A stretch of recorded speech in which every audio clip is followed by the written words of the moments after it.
At the moment, we are on the final stages of our boarding. Little did this passenger know that he and 239 other passengers aboard would go missing within 30 minutes of boarding the Malaysian Flight 370. However, the message he left for his wife and children revealed something that everyone had missed for over a decade. Let's find out what happened in those final moments. A father's farewell. On March 7, 2014, in a quiet home in Perth, Australia, a 39-year-old mechanical engineer named Paul Weeks stood at the threshold of what should have been an ordinary departure. The former New Zealand soldier, who had survived the devastating 2011 Christchurch earthquake that claimed 185 lives and a serious car accident just months before, was preparing to leave for a new job in Mongolia's remote Oyu Tolgoi mine. But something about this departure felt different, something that would haunt his wife Danica for years to come. As Paul prepared to leave their home, he did something unusual, something that would later be interpreted by many as a chilling premonition of what was about to unfold. He removed his wedding ring and watch, placing them carefully in Danica's hands. The instructions he gave her that day would echo through the tragedy that followed. "Should anything happen to me, I want the ring to go to the first son that's married and the watch to the second." Danica, not wanting to acknowledge the weight of his words, tried to brush it off with lightness. "Don't be stupid, just come back and you can give it to them." But Paul was insistent. This wasn't just about the practical reasons, the mining site's strict no jewelry policy to prevent machinery accidents. There was something deeper, more profound in his gesture that morning. The couple had two young sons, 3-year-old Lincoln and 11-month-old baby Jack. Paul had been a hands-on father, deeply involved in every aspect of their lives. His survival of multiple near-death experiences, the Christchurch earthquake and a recent car crash, had given him what many survivors describe as a heightened appreciation for the fragility of life, an acute awareness that tomorrow is never guaranteed. In the days leading up to his departure, Paul had done something else that struck those who knew him as unusual. He had taken endless photos with his family, spending every possible moment with Danica, Lincoln, and Jack. He packed numerous family photographs in his luggage for the trip, a collection of memories to sustain him during the long weeks. Ahead, in Mongolia's isolated mining landscape, Paul is an incredible man. He was, without a doubt, I'm still hoping, my best friend. He's a very strong personality. He's definitely a leader. But it was the morning of March 7th that would become seared into Danica's memory with crystal clarity. As Paul prepared to walk out the door, he kissed her goodbye and hugged her tightly. The moment he began walking away, 3-year-old Lincoln screamed out, "I love you," and Paul turned around, blowing them a kiss before walking out the door. That kiss, that final wave, that look back, they would become the last images Danica had of her husband alive. From Perth, Paul traveled to Kuala Lumpur, where he would board Malaysia Airlines Flight 370, bound for Beijing. Before boarding, he sent Danica a final message, one that many would later interpret as eerily prescient. "You and the boys are my world. I already miss you so much." Other reports describe variations of this message, emphasizing that she and their children meant the world to him. What Paul couldn't have known, what none of the 239 people aboard that Boeing 777-200ER could have known, was that they were about to become part of one of aviation's greatest and most enduring mysteries. Flight MH370 took off from Kuala Lumpur International Airport at 12:42 a.m. Malaysian time on March 8, 2014. The routine red-eye flight to Beijing carried 227 passengers from 14 nationalities and 12 Malaysian crew members. Among them was Paul Weeks, making a connection that would take him to his new job in Mongolia, a position that promised financial security for his family, even if it meant long separations and harsh working conditions. 370, we are ready, requesting flight number 350 to Beijing. Malaysian 370 is straight to Beijing via P-Boss Alpha departure, 6,000 feet squawk 2157. Beijing, P-Boss Alpha, 6,000 squawk 2157. Malaysian 370, thank you. For the first 38 minutes, everything proceeded normally. The aircraft climbed to its cruising altitude of 35,000 feet. Captain Zahari Ahmad Shah, an experienced pilot with over 18,000 flight hours, and First Officer Fariq Abdul Hamid maintained routine communications with air traffic control. Then, at 1:19 a.m., came the last voice contact from the cockpit. "Good night, Malaysian 370, a routine sign-off that would become one of the most analyzed sentences in aviation history. Good night, Malaysian 370. There was no indication of distress in the tone or content, no hint of what was about to unfold. Just 2 minutes later, at 1:21 a.m., the aircraft's transponder ceased functioning. The plane vanished from civilian radar screens near waypoint Aigari over the South China Sea, but it hadn't crashed. Not yet. Malaysian military radar would later reveal that the aircraft had made a sharp turn, heading west back over the Malay Peninsula. It flew over the Strait of Malacca, then northwest toward the Andaman Sea. The last military radar contact came at 2:22 a.m., detecting the plane heading northwest at coordinates near the Andaman Islands. But the plane's journey didn't end there. Inmarsat satellite communications revealed something extraordinary. A series of automated handshakes between the aircraft and a geostationary satellite continued until 8:19 a.m., meaning the plane had flown for approximately 7 more hours after losing radar contact. Back in Perth, Danica Weeks went about her day with their 2 young sons, unaware that her husband's plane had vanished. The first she heard of the disaster was when she was contacted by a journalist while shopping. The news hit her like a physical blow. I just dropped the phone screaming. I ran out. Instantly I thought the plane's crashed, as anyone and logically would. And I just ran out to the backyard, and I remember I was screaming uncontrollably. She ran to the backyard, screaming uncontrollably, the phone still in her hand, the world suddenly collapsing around her. Her husband, the man who had kissed her goodbye just hours before, who had given her his wedding ring and watch just in case, who had told her she and the boys were his world, was somewhere out there, on a plane that had simply disappeared. The ring Paul had given her, the one he'd said should go to their first son who gets married, suddenly felt impossibly heavy in her possession. That final gesture, which had seemed like overcaution born from his recent brushes with death, now appeared prophetic. Had he known? Had he somehow sensed that this departure would be different? The search and the void.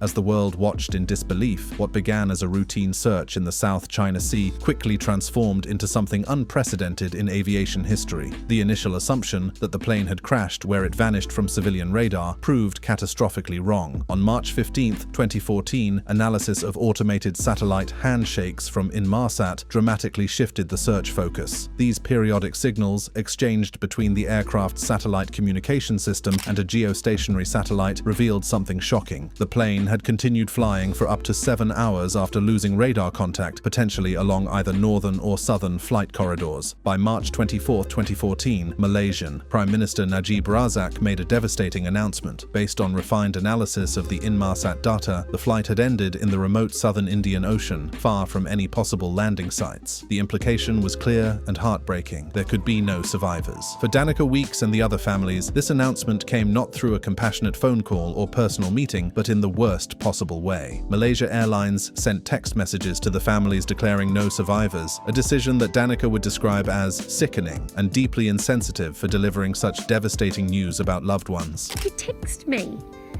I can't. Why wouldn't you pick up the phone? Malaysian officials have been criticised for their insensitivity. The search effort that followed would become the most expensive in aviation history, ultimately costing over $200 million. Australia assumed leadership on March 17, 2014, through the Joint Agency Coordination Centre in Perth, the same city where Danica waited with her sons, where Paul's personal belongings remained as the only tangible connection to the man who had walked out their door just days before. The search covered vast, unforgiving territories. From 2014 to 2017, the Australian Transport Safety Bureau led efforts that scanned over 120,000 square kilometres of seabed along what investigators called the Seventh Arc, the final satellite handshake line. The ocean depths in this region exceeded 6,000 metres, the terrain treacherous and volcanic. Despite the unprecedented scale and sophistication of the operation, the search was suspended in January 2017 without locating the main wreckage. A private effort by Ocean Infinity in 2018 covered an additional 112,000 square kilometers using advanced autonomous underwater vehicles, but this too ended unsuccessfully in June 2018. For Danica and the boys, life existed in a terrible limbo. How do you explain to a 3-year-old that his father isn't coming home? How do you tell an infant that he will grow up without ever knowing the man whose eyes he inherited? What are you telling your 2 boys?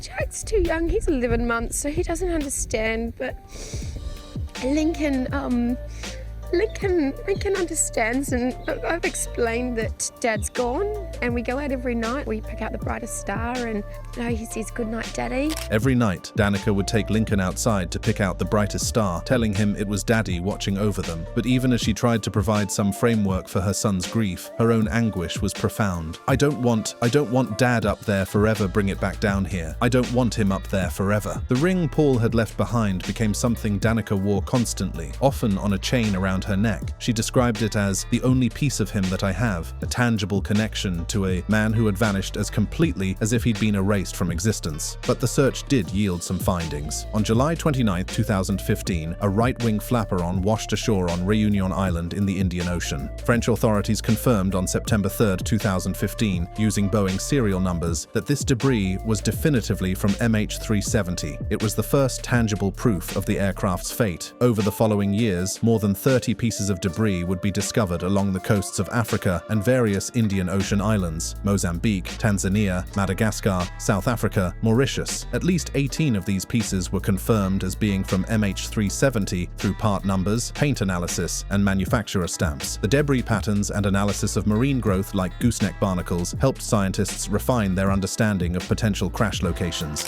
How have things changed, if ever, since last we spoke? How are you doing?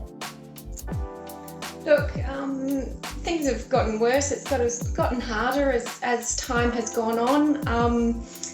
To be honest, I was confident. The discoveries brought both confirmation and renewed agony. Each piece of wreckage confirmed that the plane had indeed crashed, that there truly were no survivors. But without the main wreckage, without the flight data recorder or cockpit voice recorder, the fundamental questions remained unanswered. Why did the plane deviate? What happened in those final hours? Where exactly did it crash? On January 29, 2015, Malaysia officially declared the disappearance an accident under international aviation protocols, with all 239 passengers and crew presumed dead. This legal declaration enabled insurance payouts and compensation proceedings, but it provided no emotional closure. The comprehensive Malaysian Safety Investigation Report, published on July 30, 2018, concluded that the aircraft's diversion was deliberate, likely due to manual intervention in the cockpit. But crucially, the report could not determine who was responsible or why without the flight data and cockpit voice recorders. The theories multiplied in this vacuum of certainty. Some experts pointed to the pilot, Captain Zahari Ahmad Shah, noting simulator data from his home computer that showed a flight path eerily similar to MH370's presumed route. Others proposed mechanical failure, hijacking, or even cyber interference. But without the black boxes, all remained speculation. For Paul Weeks's family, the theories mattered less than the void he'd left behind. His sister Sarah spoke of the ongoing trauma, how every day brought fresh pain, how the absence of answers made it impossible to move forward. Peter, Paul's brother, described spending 24 hours a day thinking about it, checking the internet first thing each morning for any update. You spend 24 hours a day thinking about it, really, every waking moment and even in the few moments of sleep that you get. The legal battles added another layer of anguish. In 2016, Danica filed a lawsuit against Malaysia Airlines, seeking accountability and answers. Eventually, settlements were reached. Some families received up to $11 million, but money couldn't fill the chasm Paul's absence had created. The haunting legacy. As the years passed, Danica Weeks' journey through grief evolved in ways she never could have anticipated. The woman who once believed in mechanical failure gradually came to suspect something darker. By 2024, on the 10th anniversary of the disappearance, she stated publicly that she now believes foul play was involved, possibly murder or deliberate sabotage. This shift in perspective came partly from emerging theories proposed by Australian scientists analyzing flight paths and debris patterns, and partly from the accumulation of a decade's worth of unanswered questions. How could a modern aircraft simply vanish? How could all the sophisticated tracking systems fail simultaneously? Why had critical information seemingly been withheld or mishandled? The most persistent theory, that of pilot involvement, gained traction among experts. Captain Zahari Ahmad Shah's home flight simulator had contained deleted data showing a route remarkably similar to MH370's suspected path into the southern Indian Ocean. Reports suggested personal troubles, marital problems, political frustrations over opposition leader Anwar Ibrahim's imprisonment the day before the flight. Aviation experts like Simon Hardy and Larry Vance endorsed this theory, suggesting the captain may have depressurized the cabin to render passengers and crew unconscious through hypoxia before deliberately crashing the plane. Former Australian Prime Minister Tony Abbott revealed in 2020 that Malaysian leaders suspected pilot suicide from very early on, but Zahari's family and colleagues vehemently denied these allegations. They portrayed him as a dedicated family man with no suicidal tendencies, noting he had upcoming plans, including a dentist appointment. His sister called the suicide claims a fabrication. The official investigations found no evidence of mental health issues or behavioral changes, and one crucial detail complicated the lone pilot theory. First Officer Fariq Abdul Hamid's mobile phone had pinged a cell tower in Penang as the plane flew low over the island, suggesting he may have been alive and possibly attempting to make contact. For Danica, these theories and counter-theories became another form of torture. Every new analysis, every expert opinion, every leaked document reopened wounds that had never really closed. She told reporters that without answers, she couldn't begin to move forward. Look, I can't think about that at the moment, and that's my biggest fear. I have nothing now, and I want to find out the truth. I don't know where to begin. We want to have a memorial for him. When do I do that? And will I ever get the chance to make that decision? What if they never find the plane? Oh, look, I can't think about that at the moment. And that's my biggest fear. I have nothing now and I want to find out the truth. I don't know where to begin. We want to have a memorial for him. When do I do that? The impact on the children, now growing up without the father who had been so present in their early lives, was equally heartbreaking. Lincoln continued to ask daily where Daddy was, crying for the father whose absence he couldn't fully comprehend. Danica struggled to find words that would make sense to a child when the situation made no sense to anyone. Does he understand what's happening? Oh, look, no, he doesn't. How do you explain to a 3.5-year-old that his father's not coming back? He can't.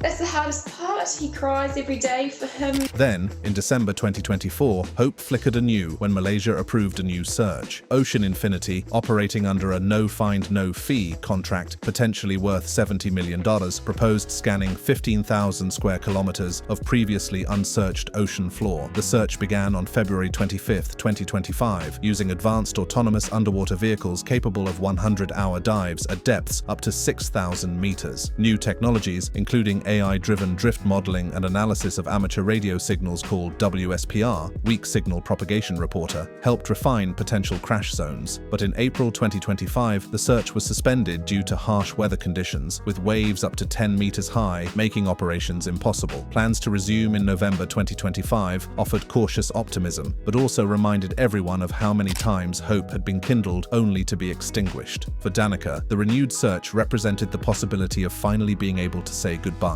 We need to find this plane. We need to find them, not be left in this limbo, she told reporters. The word limbo captured perfectly the existence she and the boys had endured. Not quite widow and orphans because there was no body, no funeral, no definitive end, but unable to imagine a future because the past remained unresolved. The ring Paul had given her that March morning in 2014 remained her constant companion. She wore it on a chain, a physical reminder of the man who had somehow known, or at least sensed, that this departure would be different. Had it truly been a premonition? Media outlets had explicitly framed Paul's actions as stemming from foreknowledge, with headlines declaring Paul Weeks had a premonition he might not return. Social media discussions debated whether he'd experienced a subtle feeling of doom, but Danica herself has consistently described the gesture as precautionary rather than prophetic, a just-in-case measure influenced by his recent survival of the Christchurch earthquake and car crash, and the practical reality that jewelry was prohibited at the mining site. Official investigations found nothing unusual in Paul's behavior or profile. There was no evidence he had any knowledge of impending danger. His actions appeared to be those of a cautious man who had been reminded too many times of life's fragility, not someone with supernatural foreknowledge. Yet the timing, so precise, so final, continues to haunt those who hear the story. That he would choose this departure of all his travels to leave behind such specific instructions, that his messages would be so loving, so complete, that his goodbye would be so definitive. The question that remained, 11 years after Paul walked out of his Perth home, was whether the world would ever know what truly happened in those final hours over the Indian Ocean, whether the renewed search would finally locate the main wreckage site, recover the black boxes, and provide the answers that 239 families desperately needed. As of September 2025, no confirmed discoveries had been made from the latest search effort. The ocean kept its secrets. Danica continued wearing Paul's ring, continued telling Lincoln and Jack about their father, continued advocating through groups like Voice 370 for continued searches and transparency. She vowed, "I won't rest until I find out what happened to Paulie," a promise that echoed across more than a decade of searching, of hoping, of refusing to let the world forget the 239 people who boarded a routine flight and never arrived at their destinations. The story of Paul Weeks and his final goodbye became a symbol of the larger tragedy, a reminder that behind every aviation mystery, every statistical analysis, every search grid coordinate, there were real people with real lives, real families left behind, and real love that transcended even the most incomprehensible disappearance. Paul's legacy lived on in ways both profound and ordinary. Danica observed that Lincoln had inherited his father's personality, his leadership qualities, his strength of character, while Jack bore a striking physical resemblance to the father he would never consciously remember. The boys were growing up with stories of a man they knew only through photographs, videos, and their mother's memories. The broader implications of MH370 extended far beyond one family's grief. The incident prompted significant changes in aviation safety protocols worldwide, including ICAO mandates for real-time aircraft tracking and extended cockpit voice recorder recording times to 25 hours. But these improvements came at a terrible price. 239 lives that could never be recovered. The conspiracy theories that swirled around MH370, from pilot suicide to government cover-ups, from mechanical failure to the truly bizarre claims involving UFOs and wormholes, reflected humanity's deep discomfort with uncertainty.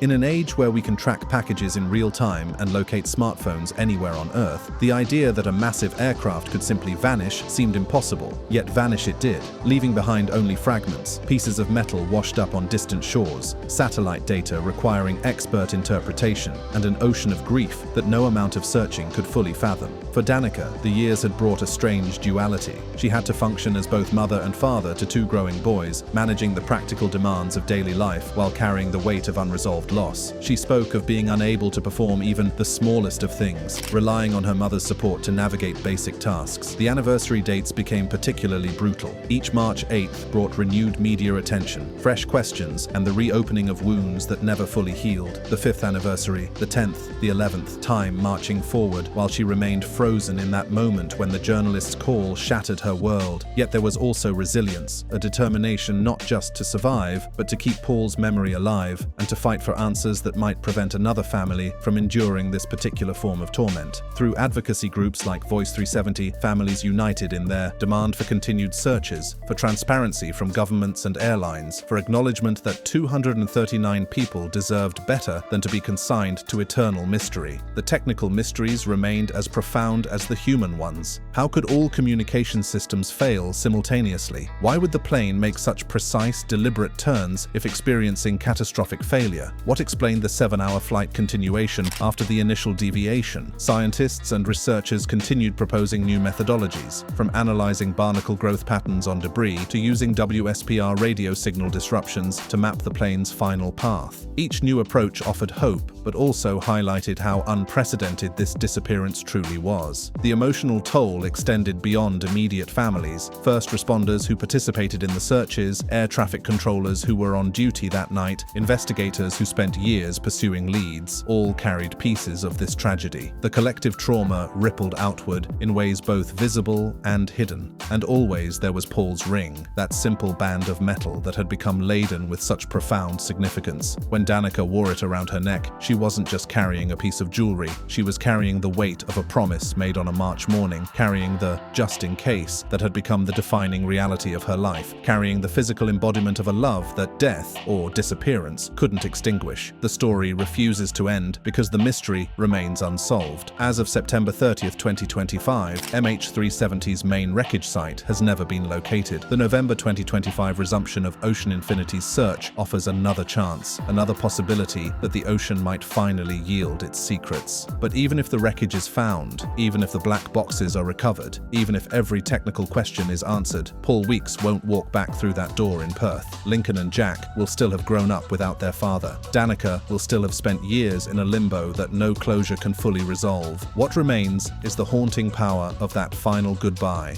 the ring and watch carefully handed over, the words, "You and the boys are my world," the kiss blown as Paul disappeared through the door. Whether premonition or precaution, whether supernatural insight or simply the heightened awareness of a man who had narrowly escaped death twice before, it captured something essential about the human condition. Our simultaneous vulnerability and strength, our knowledge that every goodbye could be final, and our choice to love deeply despite, or perhaps because of, that knowledge. Click on one of the cards on your screen to see more videos like this.